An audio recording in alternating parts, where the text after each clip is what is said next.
Moms Stop the Harm, a group formed by mothers who have lost their children to overdose, marked Black Balloon Day at Barrie City Hall. The day was founded by Diane and Lauren Hurley to honor Greg Tremblay, a father of four who died of an overdose in 2015. Christine Nayler of Moms Stop the Harm and Ryan's Hope thanked the community for gathering despite the weather, emphasizing the importance of creating space for remembrance without politics. The reason that we are here in this public space that belongs to all of us, because this is City Hall, and the people that work here work for us as residents of Barrie, and that means all residents of Barrie, including those that are unsheltered, including those that use drugs, including those that live with mental illness or are living in poverty. And so that's why we have chosen this space today. However, the city has issued no trespass notice to the organization. Ash Pinu, a street outreach volunteer with Ryan's Hope, led a land acknowledgement and invited attendees to speak the names of lost loved ones. A candle lighting followed with 5 candles representing grief, courage, memory, love, and hope. All right, this candle represents our grief. The pain of losing you is intense. It reminds us of the depth of our love for you. This candle here, it represents our courage to confront our sorrow, to comfort each other, and to continue moving forward with our lives. This candle is in your memory. The times we laughed, the times we cried, the times we were angry with each other, the silly things you did, and the caring and joy you gave to us. This candle represents the light of love. As we live day by day, we cherish the special place in our hearts that will always be reserved for you. We thank you for the gift of your living brought to each of us. And this candle is the light of hope. It reminds us of the love and the memories of you that are ours forever. May the glow of the flame be our source of hopefulness, be the source of our hopefulness, now and forever. We love you. The event closed with movement of silence and a prayer for healing. Following is our coverage of the event. I want to thank everyone for being here today. I know the weather outside is horrible, so I appreciate you coming out to be in community with us to mark this solemn occasion. And it was my intent that today was just going to be a beautiful remembrance of people and try to keep politics out of this day. But our mayor, Alex Nuttall, decided to make this political. So I'm just going to get the politics out of the way at the beginning, and then we will start the ceremony. So the reason that we are here in this public space that belongs to all of us, because this is City Hall, and the people that work here work for us as residents of Barrie, and that means all residents of Barrie, including those that are unsheltered, including those that use drugs, including those that live with mental illness or are living in poverty. And so that's why we have chosen this space today. The other reason we've chosen this space today is because our mayor, Alex Nuttall, has pretty much launched a campaign, like a war on the poor, and he's tried to criminalize poverty. And he said some horrific, horrible things about people who use drugs. And that's why I will never invite him to any of our gatherings to honor our loved ones, because it would be a disrespect to those people and to those families. I won't stand beside him. I won't get my picture taken with him. I'm just gonna read you what our mayor thinks of people that are homeless and people that use drugs. These are his own words. So this is why we're here today in this space. And just to remind Alex that we're going to continue to show up, and we're going to continue to stand up for our neighbors and stand united as a community, and we're going to keep speaking out. And so these are Alex's own words, and I just like to share them with you today. So this is from 2018, when we were in the process of trying to get a supervised consumption site here in Barrie. And this is, just think about this quote. I really want you to listen to this quote, because it just shook me when I read this. If all of the funding is going into preserving somebody's life for a few more days and not treating the actual habit in the first place, the result is going to be more and more need to keep people alive. That's from Alex Nuttall when he was an MP in October 2018. So he apparently has a problem with keeping people alive. So I just wanted to share that. That was his own words. And here are just a few more quotes from our mayor that I just wanted to share with you. So Today's announcement by the provincial government will deliver safer streets for the residents of Ontario through increased funding for mental health and addiction supports, as well as preventing injection sites from being located next to daycare centres and schools. Barrie Mayor Alex Nuttall, August 21st, 2024. Again, Barrie Mayor Alex Nuttall continues to stand behind the proposed new laws, which the province says will better deal with homelessness encampments and illegal drug use on public property. These new laws give us tools we need to get tough on those who break the law. And by break the law, he means being homeless, having nowhere else to go but public spaces, and using drugs, and will help us to keep our community safe, that Nuttall said on December 19th, answering a series of email questions. The Ontario government introduced legislation December 12th designed, if passed, to better protect community safety by providing municipalities and police with new resources and enforcement tools to address the growing problem of homeless encampments and crack down on illegal drug use in public spaces. To help clear parks and public spaces, the Safer Municipalities Act, which applies to private businesses, office and stuff, December 23, 2024. This would allow officers to, this is what Alex said, to issue tickets or arrest somebody who does not comply, providing what the province calls an important additional tool to stop the consumption of illegal drugs in public spaces. People found violating this legislation, including doing so in encampments, could face up to $10,000 fine or as long as 6 months in prison. Alex says, we welcome these changes for the province to crack down on illegal drug use in parks and public spaces. Our children have a right to feel safe when playing in our parks and playgrounds. Mayor Alex Nuttall is gearing up, this is his own words, for encampment cleanups in the city after the PCs won re-election on Thursday, a platform that included giving municipalities the power to handle the encampment. While no set timeline for the bill has been passed, Nuttall expressed his confidence that Premier Doug Ford government will act on it. Ford even said during his victory speech last night, the people said yes, clean up our streets, crack down on crime and encampments, and protect our schools. Alex says, my expectation is certainly that we will continue down the road of being able to start on this legislation and get it through the House, he said to Question Period briefing in an interview. We're already working, even before this law is passed, he's already working on the grounds with some dollars that have been passed on us to clean up encampments. The city has received provincial funding earmarked for encampment cleanup with spending tied to a deadline at the end of March. But Nuttall says the legislation measures are still needed before Barrie can fully address the issue. He says, you never count your chickens before they hatch. I'll continue to lobby to request and work with the province to make sure we land where we should, which is protecting parks from kids and not allowing them to be turned into drug dens. Nothing about housing people or giving them somewhere to actually live or supporting them as human beings. So there's a whole lot more I could read to you, but that's not what today is about, so I don't want to do that. So I'm going to invite Ash up now. So I'd like to do a land acknowledgement. Ryan's Hope acknowledges that we are situated on the traditional land of the Anishinaabe people. The Anishinaabe include the Ojibwe, Odoawa, and the Potawatomi nations, collectively known as the Three Fires Confederacy. We are privileged to meet and serve on lands that Indigenous people have called home immemorial. We recognize their contributions both in shaping and strengthening this community and Turtle Island, and are grateful for their stewardship and care of the land we share. We recognize the great harms to Indigenous people and families caused by colonial laws and practices. We acknowledge they continue to suffer physical, mental, and spiritual harm due to continuing unjust policies. We are committed to working together towards truth and reconciliation.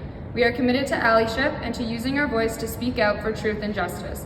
We will continue to strive to work together in the spirit of friendship, building bridges, and partnerships. We are all here for someone or someones, and if you'd like, please say their name, out loud or to yourself. Speak their name. Joshy, Ryan, Joey, Ethan, Christine. And a moment for the ones who have lost so many people, their list is too long. To each and every one of you beautiful souls, you are so loved and so deeply missed. I want everyone here to trust that they're with us and allow yourself to feel today. Black Balloon Day was started on March 6, 2015 by Diane and Lauren Hurley, a grieving family that wanted to honor the loss of Greg Tremblay and bring awareness to the tragic loss overdose causes. It has since become a symbol for grieving people everywhere. A collective symbol for our club that no one wants to be a part of, losing someone to drug-related harms. Grief is hard, so why make it harder by not talking about it with each other? We all share a collective grief with this drug crisis, and more join us every day. So we hold each other. We come together to cry in community and let our pain be seen. We come together to scream out that our loved ones are not numbers. We come together on different days to honor and grieve together. And today is Black Balloon Day. A day where people worldwide pause together to grieve in community, remembering loved ones lost to drug-related harms. Black Balloon Day shows the devastating impact this crisis is having on communities, and it symbolizes the collective grief we are all feeling. It's a day that reminds us to stand up for the ones who were stolen from us because of outdated and harmful policies. A day we honor the beautiful souls that were taken from us way too soon by being in community and embracing our grief. Trusting it's a direct connection to our love. Today, we honor them by bringing awareness and standing together, by showing up for ourselves and each other, and reminding the world they are not numbers. They are loved and are so deeply and painfully missed. Today, we hold space for each other to grieve, connect, and heal. Thank you. Thank you, Ash. We gather here in community today to remember the lives of those we have loved and lost. We gather to mourn their losses, but also to carry their light forward with strength and hope for a kinder, more just community and world. In times like this, strength and hope may be hard to find, especially when our hearts have been shattered by grief. But this is a time when hope is most needed. And how do we hold on to that hope? We hold on to that hope by turning to each other and by carrying the light of our loved ones forward. For those whose physical presence has left this world, they still walk with us in spirit. So remember at those times when you feel most alone, know that you are not alone, that they are with you now and always. I'd like to share this poem with you now. It's called Remember Me by Anthony Dowson. Speak of me as you always have done. Remember the good times, the laughter, and the fun. Share the happy memories we've made. Don't let them wither or fade. I'll be with you in the summer's sun, and when the winter's chill has come. I'll be a voice that whispers in the breeze, I'm peaceful now. Put your mind at ease. I've rested my eyes, and I've gone to sleep. But memories we've shared will always be yours to keep. Sometimes our final days may be a test, but remember me when I was at my best.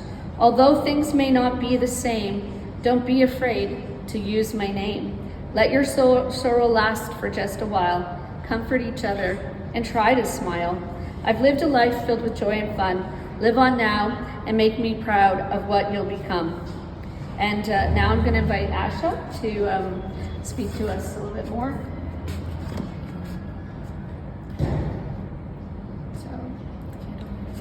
Oh, we'll do the candles? Okay. Okay, so we're doing the candle lighting now. Birth is a miracle of love and courage, bringing light into the world, and death is a returning of that light to its source, but no less an act of courage, for we are born from and we return to mystery. As we light these 5 candles in memory of and in honor of our loved ones, we light one for our grief, one for our courage, one for our memory, one for our love, and one for our hope. Oh, we're not doing it. Oh, sorry. Yeah. So first one. You're doing the first one. All right. Okay. This one right here? Yes, the first one. So we light one for our grief. This one. Okay. Sorry guys, I have the wrong one That's in okay. front of me. All right, this candle represents our grief. The pain of losing you is intense. It reminds us of the depth of our love for you. This candle here, it represents our courage to confront our sorrow, to comfort each other, and to continue moving forward with our lives.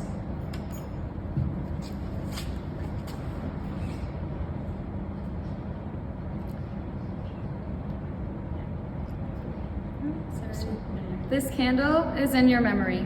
The times we laughed, the times we cried, the times we were angry with each other, the silly things you did, and the caring and joy you gave to us. This candle represents the light of love. As we live day by day, we cherish the special place in our hearts that will always be reserved for you. We thank you for the gift of your living brought to each of us.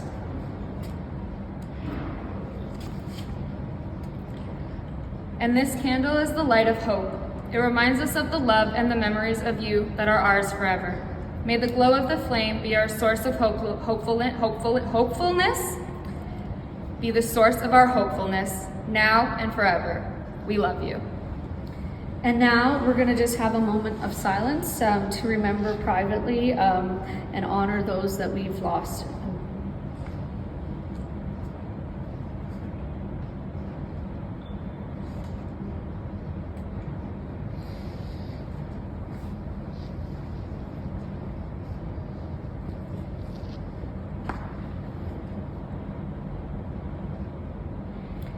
Let us pray.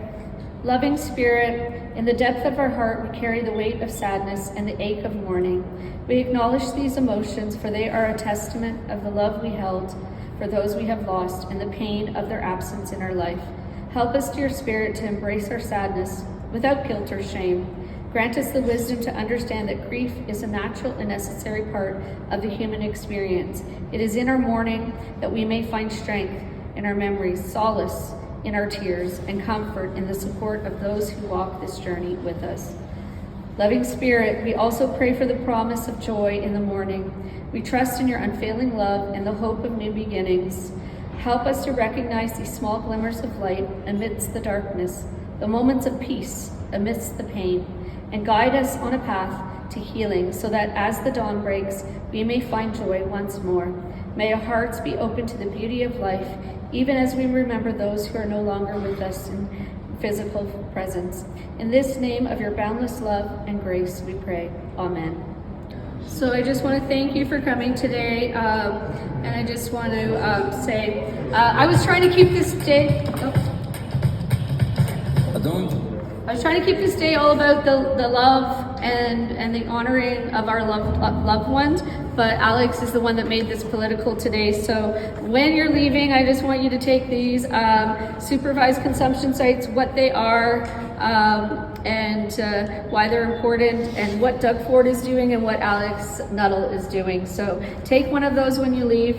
We also have balloons here, so you can take a balloon, you can write the name of someone that you've lost. Some of us have many names. We might need a few balloons. You can write their names and leave it with us, and it will add it to our name of people that we have lost. Or you can take it home with you in memory of your loved ones. As we invite you before you leave to come and look at all the balloons and all these names. These are real people. They had real lives. They had families that loved them, friends, children, mothers, fathers, sisters, brothers, cousins, grieving their losses. Send ripples through our community, our province, our country, and around the world. As we're here today, people are gathering in cities and communities around the entire world because this crisis has affected. I don't think there's a country that hasn't been affected by this, but these are some of the children from Moms Stop the Harm advocates in Ontario, which I'm a part of Moms Stop the Harm.